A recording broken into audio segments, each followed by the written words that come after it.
Hello and welcome back to my channel. My name is E.M.D or Ellie. You can call me by both or one or the other.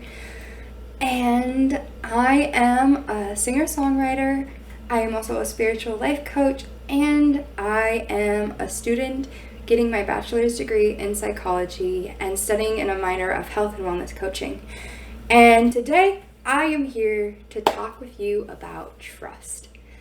And my question is, how do you build trust? How do you build trust when maybe you've had your trust broken before? Maybe someone's broken your heart, or maybe you had a friend who talked behind your back. Maybe people always showed you their masks and no one showed you who they really were, and it left you feeling scorned and feeling like you were outcast and that you didn't know who you could trust or who to believe in. Well, I'm here to help you restore that trust and restore that faith, and also learn how to set some boundaries with it and no longer allow people to have a certain level of trust that they don't deserve yet. Trust is something I believe has to be built and has to be grown over time. And I was listening to a podcast talk by Jay Shetty, and he was talking about how he kind of described it as these 4 levels to trust. There's 4 levels and you can slowly build up them. And the thing is that if it's broken, it's going to take a lot more to get it back. But again, we can all start at this first level of trust. And the first level of trust is zero trust. This is with basic people you meet on the street.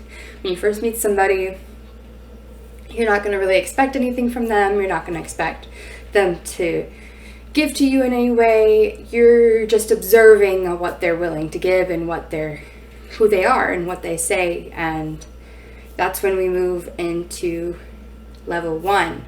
Level 1 is where it starts. This is where trust really starts to build.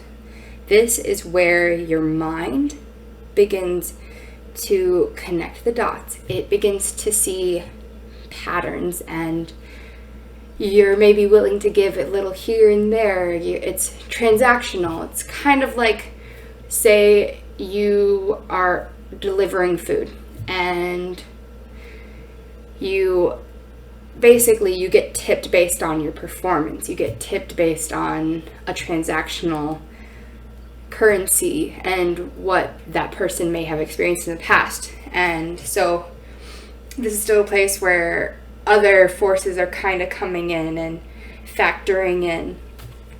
And after you've gotten to this transactional trust, you've seen that, hey, this person says they're going to show up and does show up. And then this person paid me back and helped me there. This is where we come into 2. Reciprocal trust.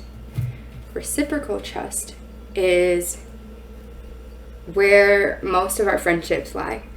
Say me and my best friend, we go out to Culver's, and I remember last time she bought our food, so this time I'm gonna pay. I want to pay her back, but not really paying her back. It's kind of a pay it forward. Once you're in this reciprocal trust, you begin to pay it forward, you begin to give without expectation, and then slowly, as that builds and as that is appreciated and loved and nurtured, we get to go into level 3, which is unconditional trust. And if we know anything about the word unconditional, it means without a doubt and without any fear. You willingly give your time and money. Well, my battery is going to die soon. That's okay. We are at a pretty good place in this. So whenever it does, I'll just continue with another video. And yeah. So I just sped through that. That was not even 5 minutes. And I went from 0 to 3. So I wonder how much I need to go into these more. I feel like they're all pretty self-explanatory. Zero trust, zero trust. 1, transactional trust. I do something for you, you do something for me. 2, reciprocal trust. We do things because we love each other and we can trust each other. We've seen it happen. We give and we take. It's a balance. And then level 3, unconditional love and trust. That is where you give even without the possibility of getting it in return. And you don't count on it. You don't keep track of how many times you've done something. That's where most relationships and partnerships should get to, is this unconditional trust where you trust each other and you give without expectation. And it's beautiful. And a big thing about trust, and Jay Shetty really likes to get into this too, is that we need to understand each other's definitions of love. Because someone can say, I love you, and it means I love you for eternity, and I want to be with you until the next life and onward, beyond this life.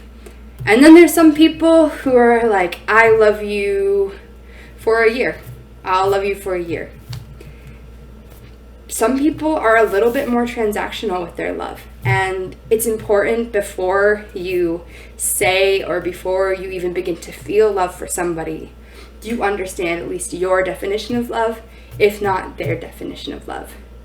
So, big question for you to go and contemplate and ponder is, how do you define love? All right. Great. It's so good to see you. Glad I could do this like little snippet, like pop-in video. And I hope you have a wonderful week, and I look forward to seeing you next time. Bye.